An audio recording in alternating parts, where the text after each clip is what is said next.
Territorio Reportaje. Porque todos tenemos una historia que contar. Con el periodista Agustín del Castillo.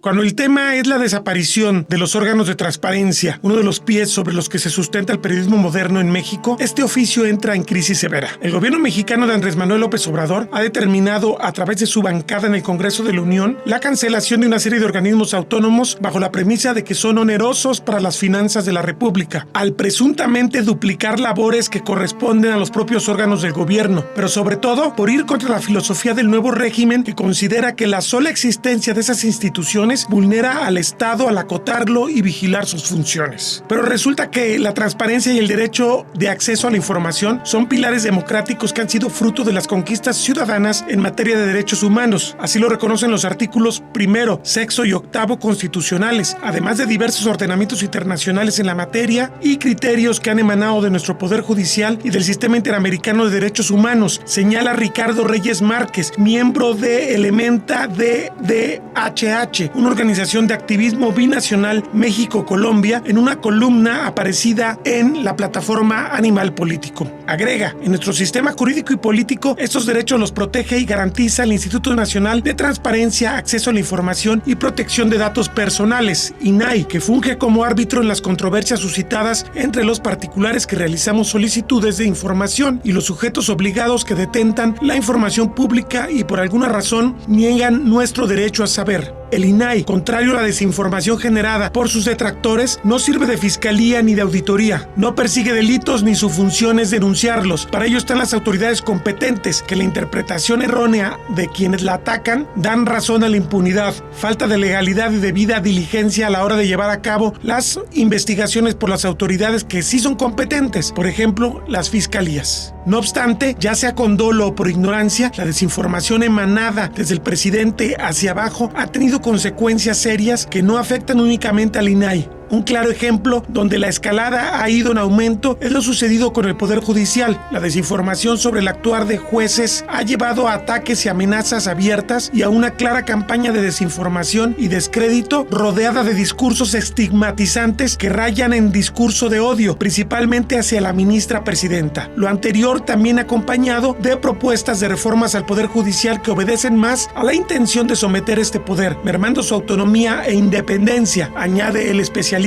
El INAI ha sido fundamental para la protección de privacidad y para que el público tenga acceso a información sobre corrupción gubernamental y violaciones de derechos humanos, dijo por su parte José Miguel Vivanco, director para las Américas de Human Rights Watch. Eliminar este organismo independiente y transferir sus funciones a entidades que responden al Poder Ejecutivo o al Congreso es una fórmula perfecta para el secretismo y el abuso. Lo cierto es que estas prevenciones, que han sido acompañadas por otras decenas de críticos del Estado mexicano, fueron insuficientes para impedir que quedara el INAI al borde de desaparecer, de lo cual se ha dado ya el primer paso en comisiones legislativas. México podría estar viviendo las últimas semanas de un sistema que garantizó derechos democráticos y sólidos argumentos para contrapesar la labor gubernamental, y un oficio como el periodismo podría regresar a los años en que la información dependía de intereses claramente políticos y de los críticos ocultos en el interior de la esfera gubernamental. Territorio Reportaje ha entrevistado al comisionado presidente del INAI para dilucidar algunos de los planteamientos de la andanada contra el propio organismo. Esto nos dijo Adrián Alcalá Méndez. A la mayoría de la gente de a pie, y esto no es discriminativo, esto es una realidad, la gente hasta que enfrenta los problemas se preocupa por saber cómo funcionan las instituciones. Lo cierto es que para la mayoría de la gente no queda claro la relevancia de los organismos autónomos y sobre todo el de transparencia. Para mí como periodista me queda clarísimo, pero creo que es importante que la gente lo entienda. Entonces me gustaría que entráramos por ahí. ¿Por qué ha sido tan importante en la vida política, democrática, libre de México una institución como el INAI? Muchísimas gracias. Antes que nada, gracias por la oportunidad de dirigirme a toda la audiencia de la Universidad de Guadalajara y, por supuesto, a toda la sociedad de Jalisco. Es un punto de partida muy importante. ¿Qué es el INAI? ¿Cuál es la importancia de los órganos autónomos y por qué la prevalencia?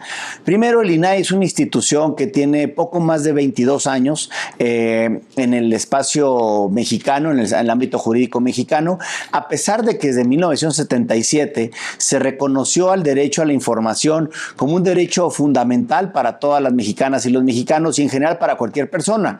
No es sino hasta el año 2002 cuando se promulga la Ley Federal Gubernamental y se da nacimiento a una institución que anteriormente se llamaba Instituto Federal de Transparencia, Acceso a la Información y Protección de Datos Personales. Este IFAI garantizaba de manera incipiente el derecho que tenemos todas las personas, y repito, todas las personas, no solamente ciudadanos, sino cualquier persona que quiera conocer algo de la vida pública mexicana, es decir, de algún alcalde o de alguna regiduría, de alguna diputación local, de algo del Congreso de la Unión, de hoy un sindicato, un partido político, y nosotros como órganos autónomos. Y entonces empieza esta construcción y la gente empezó a preguntar primero, por ejemplo, temas como estructura orgánica, cuáles los salarios, datos de contacto de una oficina gubernamental o una dependencia, y después fue migrando, fue evolucionando hasta las gentes o las personas empezaban a atender problemas en su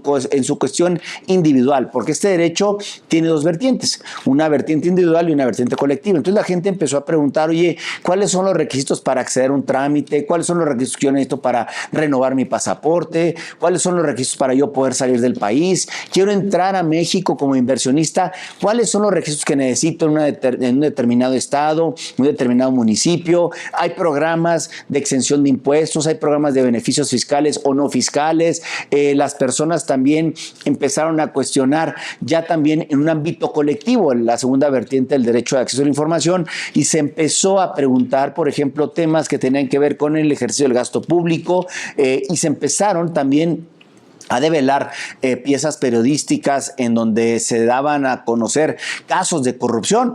En la primera administración, en la administración del presidente Vicente Fox, se documentó, recordarás, el Toalla Gate, en donde se dio a conocer que toallas que eran adquiridas por la Oficina de la Presidencia de la República en la extinta residencia oficial de Los Pinos, que toallas que tenían un valor en el mercado se habían comprado a un sobreprecio, y posteriormente durante la administración del presidente también Felipe Calderón, casos como la estela de luz para conmemorar el bicentenario, entonces se pagaron a sobreprecios y que el material no era el correcto, pasando también obviamente por casos como Odebrecht, Casablanca, que tanto obviamente fue una estigmatización que se hizo a la administración del presidente Enrique Peña Nieto, y también cuestiones como hoy en día como Tren Maya, Dos Bocas, obviamente Segalmex, uno de los fraudes pues obviamente más costosos para las y los mexicanos. Entonces, y hoy en ese entramado del 2002 al año 2022, en el año 2014 es un parteaguas, porque de ser un instituto que solamente tenía competencia sobre sujetos, nosotros le llamamos en términos de ley sujetos obligados de la Administración Pública Federal centralizada, entiendas una Secretaría de Estado, Secretaría de Hacienda y Crédito Público, la Secretaría del Trabajo, y sobre organismos descentralizados o desconcentrados como el SAT, el Instituto Mexicano del Seguro Social, pasamos también a todo el ámbito de competencia los otros poderes como el Congreso de la Unión, la Suprema Corte de Justicia de la Nación, el Consejo de la Judicatura Federal, partidos políticos, órganos autónomos, y entonces se le da esta naturaleza de fortaleza y de prevalencia en sede constitucional y poder, y se crea un órgano constitucionalmente autónomo, como es hoy el Instituto Nacional de Transparencia. Se le dotan de mayores facultades, de mayores competencias, sobre todo los sujetos obligados del territorio nacional, los más de 8,000 sujetos obligados. Pero, ¿qué son los órganos constitucionales autónomos? Como me preguntabas. Los órganos constitucionales autónomos es un modelo constitucional que se empieza a adoptar en los años, al final de los 80s, principios de los 90s, de una corriente europea en donde el famoso o la triada, digamos, política que se conocía como Poder Ejecutivo, Legislativo y Judicial, la tradicional división de poderes, se empieza a gestar la necesidad de contar con instituciones que realizaran tareas sustantivas, específicas que eran más técnicas que políticas. Y entonces se empieza a crear estos órganos conciliadores autónomos. La diferencia es que, si bien es cierto, esos órganos autónomos son parte de todo el Estado mexicano, cierto es que realizan tareas específicas y muy técnicas. Por ejemplo, la garantía de los derechos humanos, la geografía y la estadística a cargo del INEGI, la política monetaria, como lo es el Banco de México, el INAI, que garantiza 2 derechos fundamentales, el INE, que organiza elecciones y garantiza imparcialidad en los procesos electorales. Tan es así que acabamos de vivir un proceso electoral más grande y complejo de la historia democrática de este país, en donde fueron unas elecciones limpias, no hubieron conflictos postelectorales, porque los mexicanos confiamos en el árbitro electoral, dado que se realizaron posiblemente elecciones a cargo de ciudadanas y de ciudadanos. Es decir, los órganos conciliadores autónomos también tienen otra característica: no son enemigos del poder público, como muchas veces se ha tratado de hacer esta narrativa en el espacio cívico y en el espacio digital. Nosotros no enfrentamos al poder público, nosotros estamos del lado de las personas que quieren información pública o que quieren garantizar sus datos personales, que sean tratados de manera correcta, es decir, desde que recopilan un dato, lo administran en formatos físicos o electrónicos, hasta que se pasan de una oficina a otra oficina. Es decir, eso es lo que garantizamos, pero no confrontamos al poder público.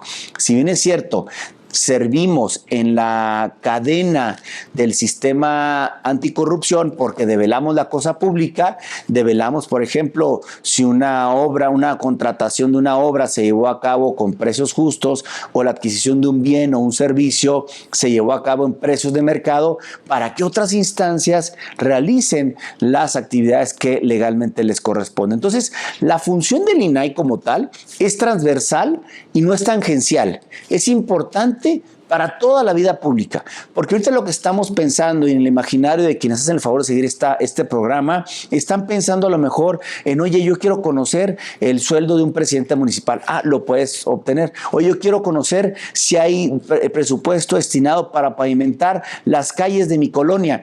Ok, es a través de acceso a la información pública. Oye, yo quiero conocer, por ejemplo, un expediente, porque soy abogada o abogado, y quiero conocer si hay precedentes en ese sentido. Yo puedo conocer el expediente. O quizá a lo mejor soy una persona que está en situación de reclusión y yo quiero conocer mi expediente para eventualmente mejorar. O, por ejemplo, muchas de las personas que hacen el favor de seguir esta transmisión se identificarán con esta problemática. Yo voy a una institución pública o institución privada de salud y quiero conocer mi expediente porque la opinión que me dio el profesional de la medicina no me satisface. Quiero conocer otra, pero hacerme otros estudios, otros análisis, implica tiempo, implica costos, cuando yo ya los erogué. Entonces, médico, dame mi expediente, o institución, dame mi expediente clínico, es mío. No, te doy un resumen clínico. No, yo quiero mi expediente. Entonces, a través del acceso a datos personales se entregan los expedientes. O, por ejemplo, también muchas personas se identificarán con ellas mismas, o que han conocido que personas se han jubilado y están pensionados y no reciben su pensión que pudieran recibir de manera correcta. Analizan, piden cuántas semanas hay cotizadas en las instituciones como el ISSSTE o el IMSS u otras estatales, dependiendo del caso, y se van a dar cuenta cuántas semanas hay cotizadas, y en muchas ocasiones no están debidamente integrados. Eso afecta en el patrimonio de las personas de la tercera edad que ya se han jubilado y obviamente tienen derecho a una pensión digna como un derecho fundamental. Entonces, el INAI también tiene 2 vertientes, te digo: la utilidad social, que transforma o puede transformar vidas en la parte individual, como en el ámbito colectivo y en el ámbito de rendición de cuentas y de combate o prevención a la corrupción.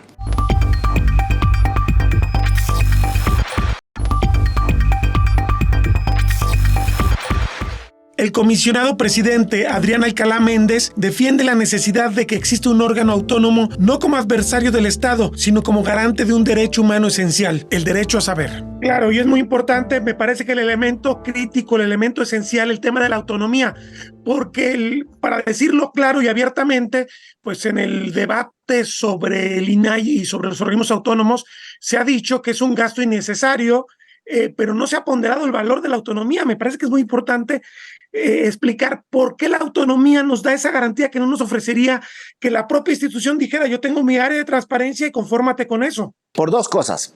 Primero, la elección de quienes fungen como comisionadas o comisionados en el Instituto Nacional de Transparencia y en los institutos locales es un concurso, una selección abierta al público en donde se eligen con base en capacidades y méritos. ¿Sí? Una convocatoria abierta, no es por designación. Si dependiéramos de algún poder o del Poder Ejecutivo, como se pretende en esta iniciativa, regresar a los inicios en el 2002, el presidente de la República, Calderón, Fox, designaron a los comisionados del IFAI y pasaban precisamente por el test ante el Senado de la República. Hoy nosotros somos evaluados por el Senado de la República, lo que se le conoce como la Casa del Federalismo. Entonces rompemos esquemas de dependencia de una persona que es titular de un poder. Las personas que eran designadas en los órganos autónomos, en los órganos de transparencia, salvo algunos casos excepcionales, eran designados por las y por los gobernadores. Entonces la dependencia ahí está. ¿Cuántas veces? Voy a un ejemplo. En la administración anterior, Odebrecht y Casablanca, el presidente de la República ordenó que se investigara al secretario de la Función Pública si había conflicto de interés o no. ¿La resolución cuál fue?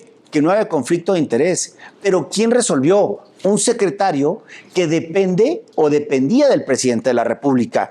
Quizá a lo mejor la resolución pudo haber sido satisfactoria jurídicamente hablando, pero nos queda ese sabor de decir, oye, pues es que dependía. Justo, las declaraciones patrimoniales, la evolución patrimonial, ¿de quién depende? Pues obviamente de la función pública. ¿Y de quién dependemos todos? Pues obviamente, o dependen ellos, pues precisamente del presidente de la República. Entonces, cuando uno es autónomo, se sale del poder ejecutivo, se sale del poder legislativo, del judicial, otros autónomos, y entonces nos permite tener una visión amplia, no depender de nadie, y entonces está resolviendo a favor de los derechos que tutelamos, el acceso a la información y la protección de datos personales. Hemos resuelto, porque han sido públicos, casos en donde se han violentado datos personales de compañeros de los medios de comunicación y hemos ordenado que se apliquen las sanciones correspondientes. ¿Qué hubiera pasado si nosotros dependiéramos del Ejecutivo Federal? Pues creo que en el imaginario, en el pensamiento de la audiencia, pues creo que tendrán la razón, ¿no? Es decir, difícilmente hubieran alcanzado esa resolución porque somos autónomos, somos independientes al poder público. Eso no nos hace ajenos al Estado, pero tampoco nos hace enemigos del Estado. Lo que nosotros pretendemos únicamente es que así como una empresa respeta los datos personales, el cuidado y el tratamiento, que también las instituciones públicas cumplan con los deberes y responsabilidades. Esta mañana lo decía el presidente de la República, ¿de qué han servido el Instituto Nacional de Transparencia si no han combatido la corrupción? Perdón, señor presidente, con mucho respeto, el INAI no combate la corrupción. El INAI visibiliza los actos públicos para que a partir de ello las otras instancias como la Fiscalía Anticorrupción, los juzgados especializados o los tribunales especializados hagan su tarea. Sin transparencia no se puede iniciar un procedimiento porque no se conocería. Otra de las cuestiones que también decía el presidente de la República esta mañana, oye, es que cuando queremos develar actos de corrupción, dicen que hay violación a datos personales. Claro, porque todo tiene que seguir un procedimiento apegado a la legalidad. Si vamos a develar casos de corrupción, hagámoslo a través de las vías legales. Nosotros no sancionamos y no cuestionamos si hay desvío o no hay desvío de recursos públicos en ese caso particular. Lo que analizamos fue si se contaba con el consentimiento o no de la persona titular de los datos personales. Entonces, nosotros resolvemos de manera imparcial, no nos fijamos en la persona que está detrás del expediente. Y en materia de acceso a la información, pues hemos abierto casos en todas las administraciones por mis antecesores y en la parte que me ha tocado a mí, en donde develamos casos de corrupción Nosotros no juzgamos si hay corrupción o no. Recordemos aquí el Socavón Express, donde padre e hijo lamentablemente perdieron la vida una mañana, iban de tránsito, de camino a su trabajo. Nosotros lo que hicimos fue develar todas las contrataciones y cómo se había hecho el procedimiento para que otras instancias determinaran si contaban con el material adecuado, en una zona obviamente muy húmeda, si contaba con drenaje, las especificaciones correspondientes y se llegue a las aplicaciones y sanciones correspondientes. Pero también hemos abierto casos de violaciones graves a derechos humanos en donde el Estado mexicano lamentablemente sigue reprimiendo a personas, como la lamentable matanza de los migrantes en San Fernando, Tamaulipas, Ayotzinapa, que es un caso sin resolver, o el lamentable caso de los niños de la guardería ABC en Hermosillo, en donde, gracias a solicitud de información, se ordenó la entrega y se dieron cuenta que era un inmueble que no contaba con los permisos respectivos, no contaba con las salidas adecuadas. Eso es corrupción, le toca a otras instancias resolver. Nosotros únicamente fue lo que hicimos para que se juzgara y que los padres de esos niños tengan justicia.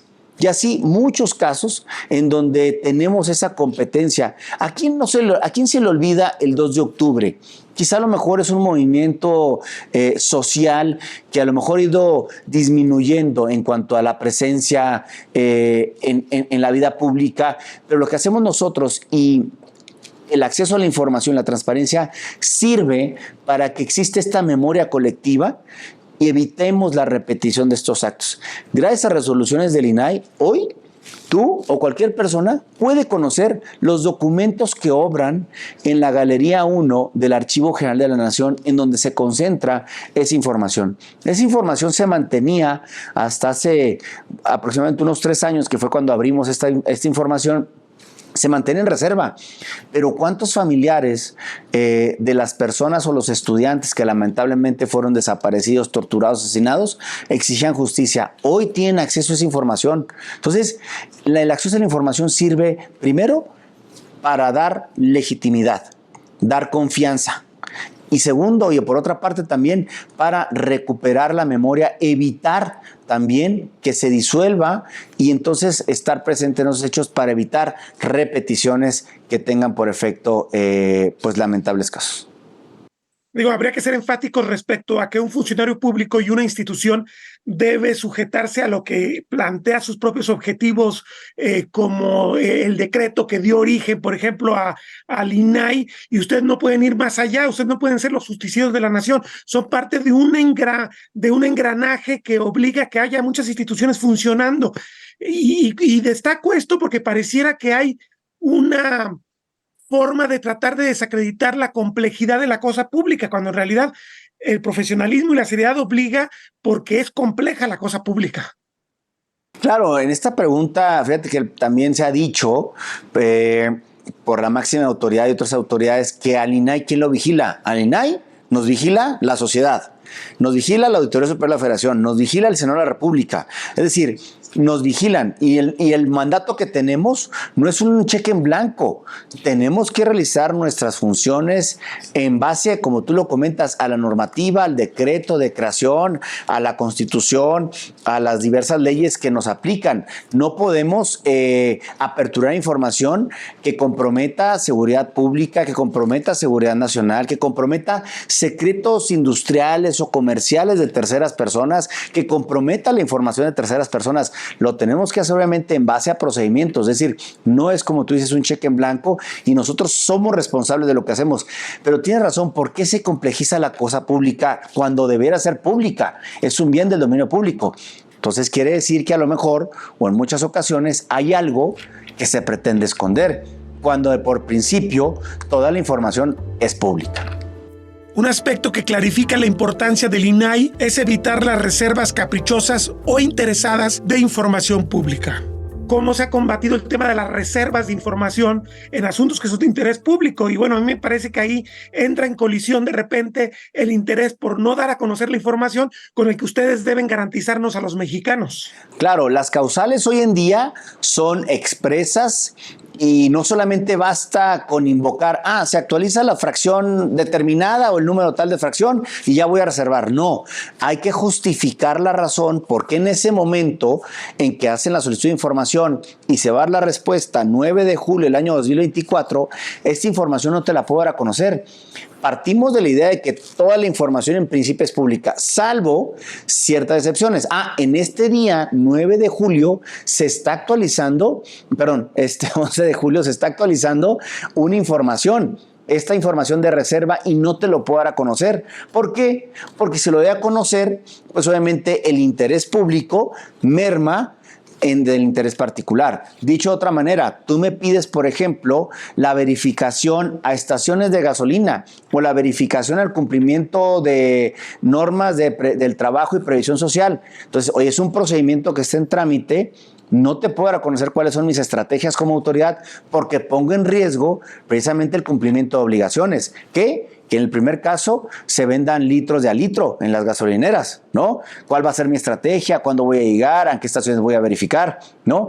Por la otra parte, pues que se cumplan con normas del trabajo y previsión social para determinar si las empresas y el sector público también cumplen con esas disposiciones. Es decir, a donde voy o trato de ejemplificar es que hay ciertas causas, ciertos procesos y que en esos momentos no se puede dar a conocer esa información, como si me preguntaran, oye, ¿cuáles son los planos de una cárcel federal? No los puedo dar a conocer porque comprometo la seguridad no solamente de las personas que resguardan los centros de penitenciarios federales, sino también alrededor las gentes que están, porque hay personas presas que están compurgando una pena o un proceso. Es decir, esas situaciones comprometen la seguridad nacional o, por ejemplo, temas que tienen que ver con el armamento de un cuerpo policíaco también puede comprometer la seguridad pública o secretos, por ejemplo, alguna empresa tiene resguardado un secreto industrial o comercial, su estrategia de mercado, tampoco la puedo dar a conocer porque comprometería sus estrategias y sus ventas. En México, recordar que el ejercicio del comercio es libre, pero también tiene normas y leyes que lo protegen. Eso también nosotros somos responsables de ello. Pero digo, esto se entiende muy bien porque además está explicado, pero muchas veces se reserva y no hay nada más que decir. Entonces eso sí suena a arbitrariedad, evidentemente. Suena una arbitrariedad y fíjate que lamentablemente hace unos días, en esta semana, concretamente Artículo 19 presentó su informe en materia de acceso a la información, violaciones de derechos humanos. En lo que a nosotros nos interesa es que en ese informe, y está documentado por nosotros, se incrementaron el número de recursos de revisión que las personas promueven ante la institución. Creció un 82%. ¿Eso qué significa? Varias cosas. Primero, que estamos fomentando ciudadanía. La gente está más interesada en conocer la cosa pública y está preguntando más, pero a la vez también se está defendiendo más porque ya no únicamente se queda con la respuesta de incompetencia, de inexistencia o de negativa de la información, está defendiendo más su derecho. Entonces, y lo que hacemos nosotros es, ante esas quejas que nos presentan, revisamos esas reservas de información y actualizamos o cuadramos si está pegada a derecho o no está pegada a derecho para determinar si validamos la respuesta o revocamos o modificamos, que en la mayoría de los casos revocamos o modificamos la respuesta del ente público porque no satisfacen o no se actualiza o, como tú lo dijiste, son reservas caprichosas.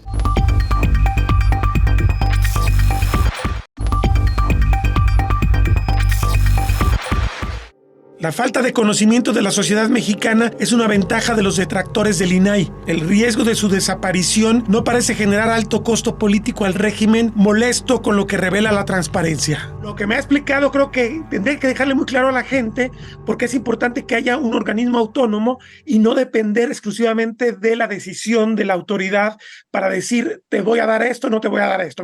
Me parece que es clarísimo, pero dentro del debate se ha querido desacreditar también por el tema de cuánto nos cuesta, y que me parece que es importante también que me dé elementos, porque yo creo personalmente que nos cuesta muy poquito para lo que nos da, pero de acuerdo al presidente o a muchas autoridades, es costosísimo el INAI para los mexicanos.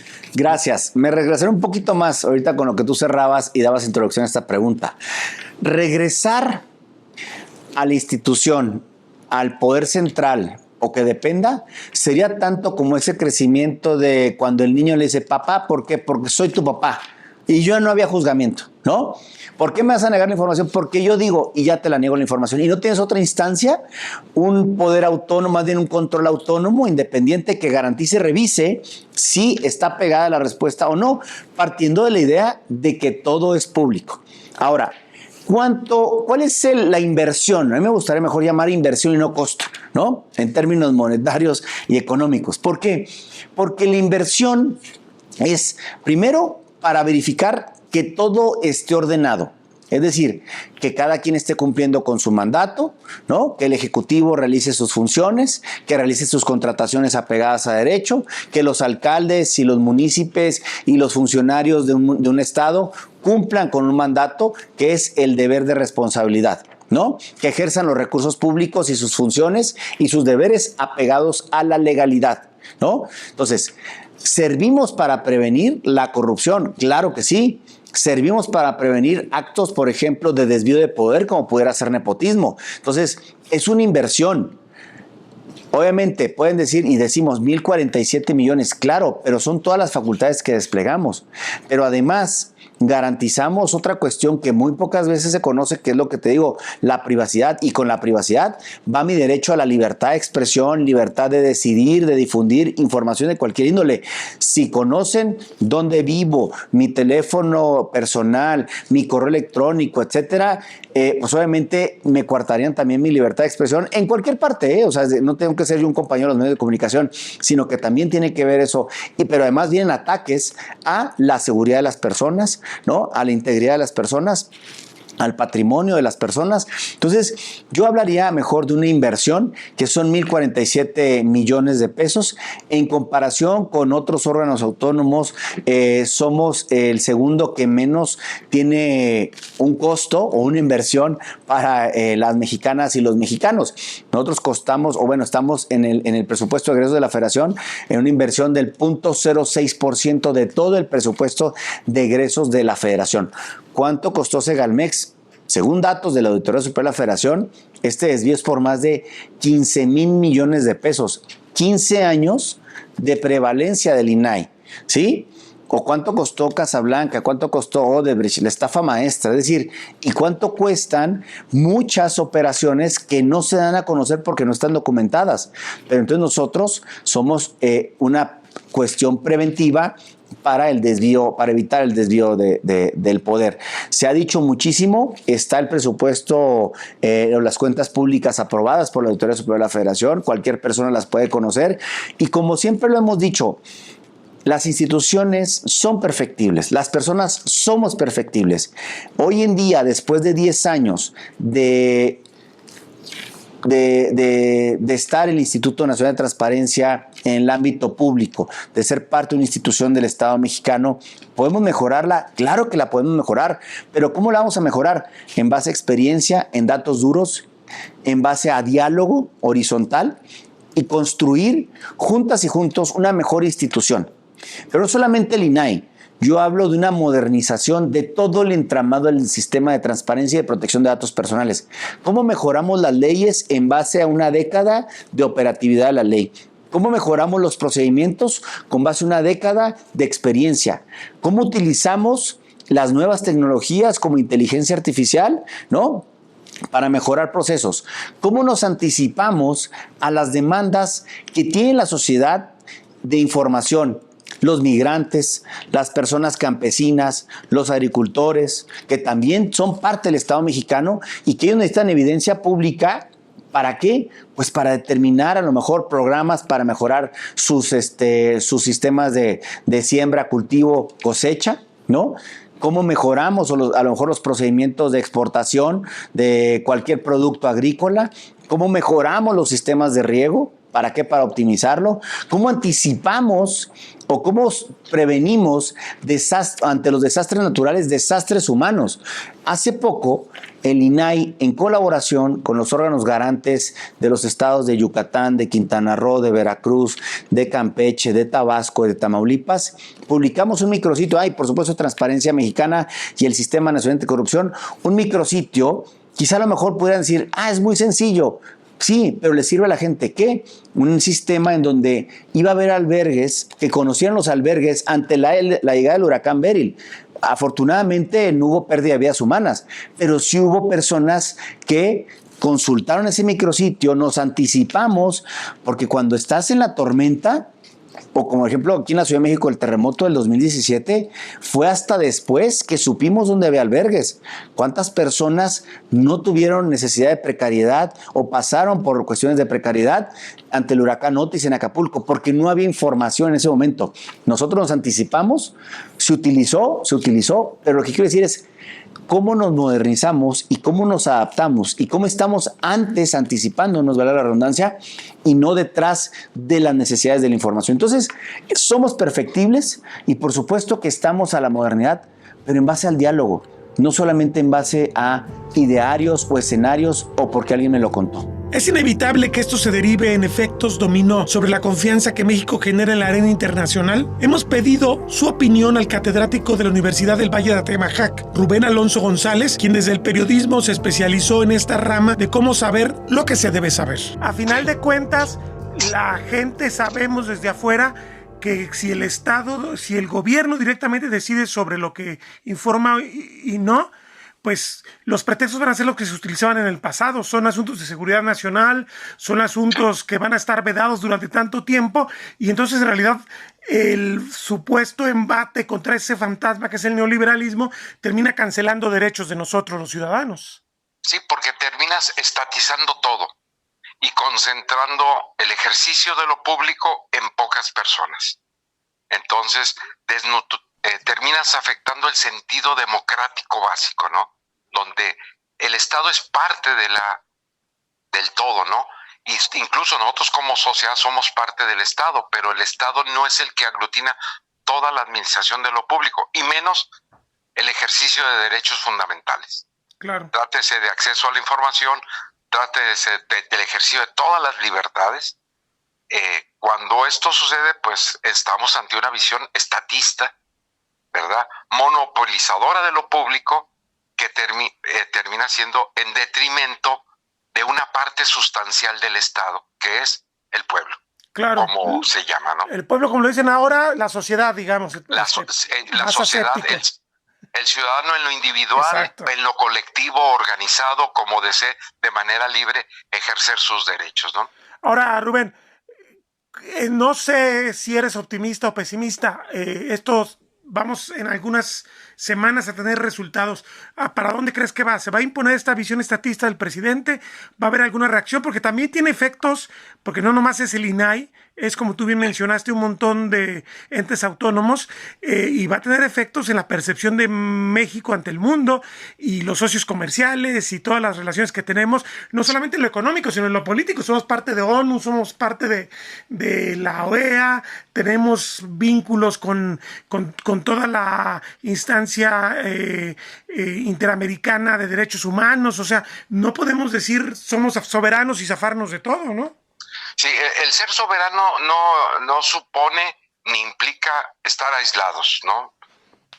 Somos una nación que convive con otras naciones y por eso tenemos tratados que ha asignado México con compromisos, sobre todo en materia de derechos humanos y también en materia de apertura.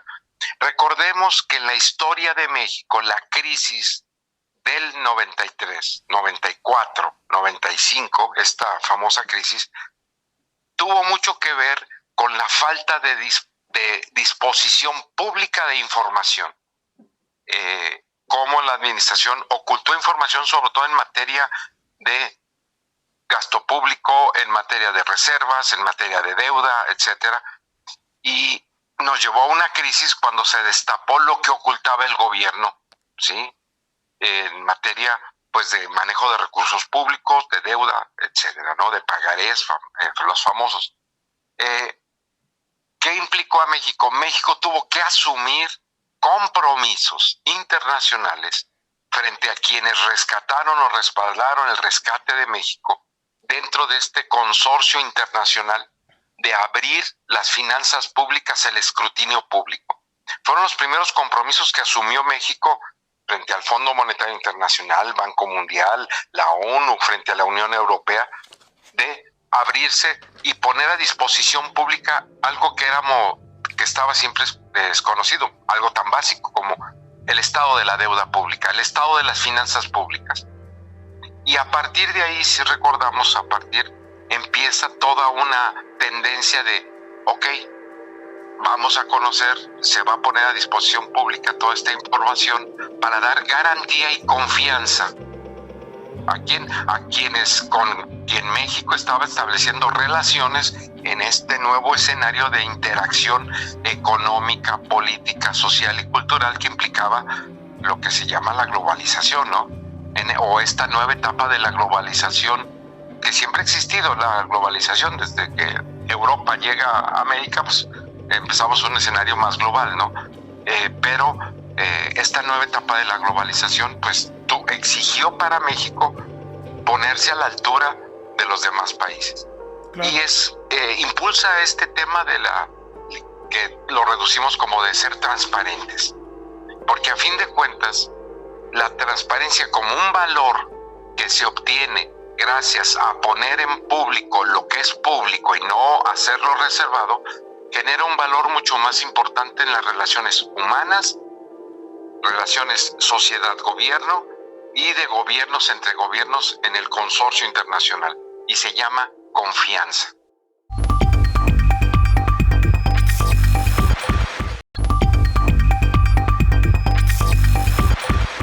Ineludible abordar lo que significaría para el periodismo verse privado gradualmente de las herramientas necesarias para investigar. Dejar al arbitrio gubernamental lo que se puede y debe saber es retroceder medio siglo e incluso más, pondera Rubén Alonso González. Y aquí me brinco un actor muy específico que nos interesa mucho a nosotros, a ti y a mí, por estar en los medios, que sin duda es directo afectado. Yo estoy un poco sorprendido con la tibieza en la reacción de muchos periodistas, pero pues el periodismo va a ser afectadísimo con la falta de posibilidades, con volver a disponer de la voluntad del gobernante en turno para conocer algo, o bien estas famosas filtraciones que eran comunes en el pasado antes de la transición que nos tocó vivir, Rubén. Exacto, mira, si bien no es una ley para periodistas, sí se convirtió y termina siendo en una herramienta fundamental para el ejercicio de un periodismo de profundidad. ¿Por qué? Porque te permite seguir, conocer, desentrañar, no nada más fragmentos, sino construir todo el mapa de cómo se decide, quién lo decide, por qué se decide, incluso las implicaciones que tienen las decisiones públicas, ¿no? En todos los campos del ejercicio público que tiene que ver seguridad, educación, salud, medio ambiente, cultura, ¿no? Esta herramienta para el ejercicio periodístico profesional de profundidad, que es conocido también como periodismo de investigación, pues creo que le va a quitar al periodista esta herramienta, ¿sí? ¿Por qué? Porque va a quedar al control del gobierno. Entonces volveremos a los momentos de antes, donde el periodismo que se nutre de información, pues ante el control de la información, pues va a quedar supeditado a filtraciones interesadas.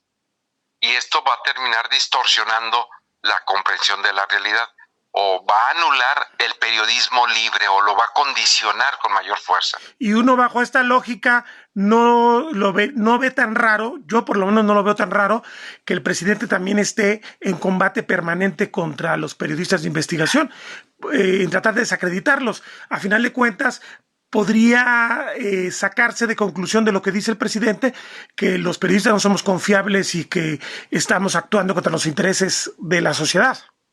Así es, sobre todo porque el Ejecutivo va a monopolizar la información pública. Entonces va a tener con esto ya una herramienta legal, fíjate, a diferencia incluso de antes de la existencia de estas leyes de acceso a la información, ahora va a tener una herramienta de control de información y al controlar la información, controla el debate público. Y eso es gravísimo para una democracia, ¿no? ¿Por qué? Porque no va a haber contraste, no va a haber opinión. Sí va a haber pseudoperiodistas que van a depender de la dosificación de la información que el ejecutivo o de los ejecutivos, incluso en los estados, pues siempre están tentados a controlar la información y el debate público. Sí, y a final de cuentas el periodista serio va a tener que trabajar más despacito y picando más piedra, oyendo totalmente a la sociedad, como sí ocurría incluso en la época del Priato, incluso con Salinas y de la Madrid, y antes, que si te ibas a la sociedad te encontrabas muchas cosas que no estaban con las versiones oficiales, pero es un periodismo que uno pensaría que era inevitable por la cerrazón del Estado, y parece que estamos retrocediendo entonces como 50 años. Sí, en esa parte vamos a retroceder mucho porque va a haber un mayor control de información, pero ahora control legal, esa es la diferencia. Más difícil de combatir. Exacto, porque hay que esperar después de la reforma constitucional que desaparecen los órganos, viene la creación de una nueva ley general llamada, o se va a continuar llamando, de transparencia y acceso a la información, pero ahí va a estar, ahora sí, la herramienta de mayor control. Ciertamente al periodista de corazón, al periodista natural, profesional, de vocación, pues le queda la principal voz, que es la de la realidad en la calle, ¿no? De lo cotidiano. Sí, pero también no perdamos de vista que ahora hay otras maneras, se han abierto otras posibilidades para acceder a la información. Y o sea, lo mejor, la tentación de criminalizar de repente el trabajo periodístico va a estar ahí presente. Pues imagínate, si damos pasos hasta la judicialización, sí. la difusión en redes sociales de cualquier información, el control de las mismas, por ejemplo, ahora el gobierno controlando todo lo que son telecomunicaciones, pues va a tener ahora mayor la herramienta de control de flujos de información a través de plataformas digitales. Ya no va a depender de un órgano autónomo, va a depender del gobierno, entonces va a tener la llave en sus manos. Digamos que lo que se está viviendo en Venezuela, lo que se vive en Rusia cotidianamente o China, sería cosas que podrían vivirse aquí también. Sí, porque en la medida que el gobierno, que quien ejerce el poder, sea por cualquier vía, elección popular, designación, pues siempre va a tener la tentación de tener el control ¿de quién? Pues del debate público a través de la información, ¿no? Y ya con estas herramientas, con la concentración del acceso a la información a través de las propias entidades de gobierno y a través de las telecomunicaciones, pues es cuestión de vernos en el espejo de lo que sucede en estos países que señalas, ¿no? O sea, no estaremos muy lejos, ¿no? Ese es el gran riesgo que pues ya podemos vislumbrar. Digo, si yo veo que la gente puedo anticipar que uno se va a caer cuando tú ves una gente que ha caminado por un camino. Si agarramos ese camino, pues también nos vamos a caer. O sea, no se necesita mucha ciencia para anticipar algunas cosas. Claro. Ahora, tú comentabas que este efecto de una legislación federal, de cambios en la Constitución, de cambios en la forma de organizar el Estado mexicano a nivel federal, va a tener un impacto sobre lo estatal también. Esto, ¿tú vislumbrarías que si ocurre a nivel central, va a ocurrir también en Jalisco y otros estados que de repente también retrocedan en sus instituciones de transparencia? Y con mayor fuerza, a nivel local, no solamente estatal, sino municipal. Lo que tenemos hasta ahorita en la Constitución son normas que parametrizan a Estado, a todos los órdenes de gobierno y entidades públicas o que reciben y ejercen recursos públicos, ¿no? ¿Qué sigue después de la reforma constitucional? Es reformular la Ley General de Transparencia como está establecido en la propia Constitución y como está en el dictamen aprobado, para que sea una ley general aplicable en todo el país, lo que va a implicar la desaparición de los órganos garantes locales, ¿sí? Y lo mismo que sucederá a nivel federal donde cada dependencia será la responsable de atender solicitudes y recursos de revisión de solicitudes, pues va a suceder en todas las dependencias del Ejecutivo Estatal y también va a suceder en los municipios, ¿no? Entonces, si nos ha costado llegar al acceso a la información en todos los órdenes de gobierno, sobre todo municipal, pues ahora pues va a ser las mismas herramientas a nivel federal, las vamos a tener a nivel local para que concentren, controlen, dosifiquen, manipulen, distorsionen la información fundamental o la información sobre el ejercicio de lo público desde el orden municipal hasta el orden estatal, ¿no? Va a desaparecer aquí el ITEI, en el caso de Jalisco, porque incluso la iniciativa dictaminada a nivel federal no da margen para que cada estado decida qué hacer. Uh-huh. ¿Sí? O sea, si dejara, por eso va a ser todavía más regresiva que antes, porque antes de la existencia del INAI y del ITEI, los estados pues tenían la facultad, la atribución por su soberanía en este espíritu federalista de crear sus órganos propios como lo iban considerando necesario. Tan es así que Jalisco fue el primer estado en la República de contar con un organismo garante, incluso antes que la Federación, un organismo de orden constitucional que fue el ITEI, cuando nació en el 2005. Incluso el ITEI nace con el poder tan fuerte de que sus resoluciones en materia de acceso a la información eran definitivas e inatacables. Esto hasta para envidia del entonces IFAI, envidia de todos los estados, cómo Jalisco dio pasos agigantados para la garantía de este derecho. ¿Qué sucedió? Pues cuando ven el modelo de Jalisco, la Federación copia el modelo de Jalisco. Y las resoluciones que tenía el órgano garante local, ahora las tiene hasta la fecha, pues hasta que termine esta reforma, las tiene el IFAI. Sus resoluciones son definitivas en materia de acceso a la información. Y esto lo hicieron para homogeneizar, parametrizar a todos los estados. Ciertamente Jalisco con esto, digamos, dio un pasito para atrás en su avance federalista, ¿no? Pero ganaron todos los estados, ¿no? Nos emparejamos. Y ahora, pues ahora desde la Constitución, ahora se le prohíbe a los estados poder decidir si quieren mantener, tener, conservar y construir sus propios órganos garantes independientemente de la federal. O sea, si para Jalisco es más retroceso, vamos a pasos mucho más atrás de lo que teníamos antes del 2014, que se crea del 2005, por no decirlo de otra cosa. Claro. Rubén, te termino esta breve entrevista que creo que es muy elucidadora, preguntándote, ¿tú ves que haya posibilidad en estas semanas de caminos distintos o ya debemos asumir que esto va a ser ya parte de nuestra realidad a partir de mediados, finales de septiembre en delante?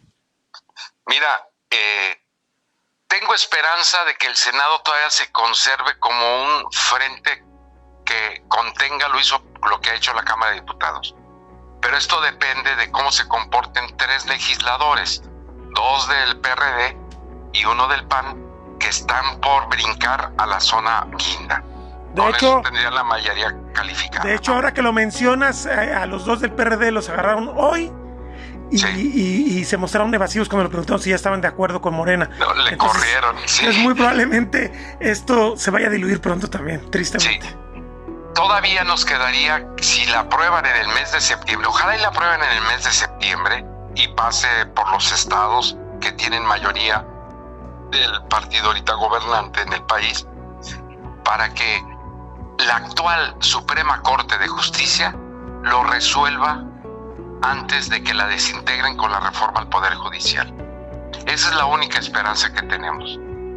Mientras esto se mantenga así como está, que la saquen la reforma, incluso al Poder Judicial y a los órganos autónomos, la reconfiguración de la Suprema Corte y del Poder Judicial sería hasta prácticamente mediados del próximo año, cuando se hagan las supuestas elecciones de ministros, magistrados y jueces, ¿no? Y entonces, si aprueban en definitiva ya todo el trámite legislativo, estas reformas de desaparición del INAI y de los órganos autónomos locales como el ITEI en Jalisco, pues que la terminen en septiembre, para que la actual Suprema Corte la pueda declarar anticonstitucional, porque atenta a la progresividad de los derechos humanos. Territorio Reportaje. Porque todos tenemos una historia que contar. Con el periodista Agustín del Castillo.